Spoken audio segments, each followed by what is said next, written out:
आज हम आपको बताएंगे उर्दू ज़ुबान के गलतुल आम अल्फाज जो आम बोले जाते हैं और उसी तरह उन्हें समझा जाता है। उर्दू ज़ुबान में बहुत से अल्फाज गलतुल आम इस्तेमाल किए जाते हैं। इनकी कसरत इस्तेमाल की वजह से बहुत से अफराद इन्हें सही समझते हैं। ताहम ऐसे अल्फाज के बारे में न सिर्फ जानना ज़रूरी है बल्कि इनके दुरुस्त इमला की तरवीज देना भी हमारी जिम्मेदारी है। बतौर मिसाल चंद गलतुल आम मुस्तअमल अल्फाज और उनकी दुरुस्त कैफियत हस्ब ज़ैल है।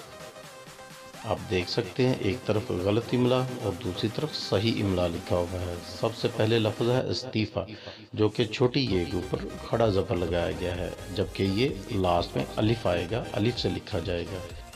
नमूने के तौर पर कुछ अल्फाज की ये तरतीब दी गई है, इनको देख लीजिए।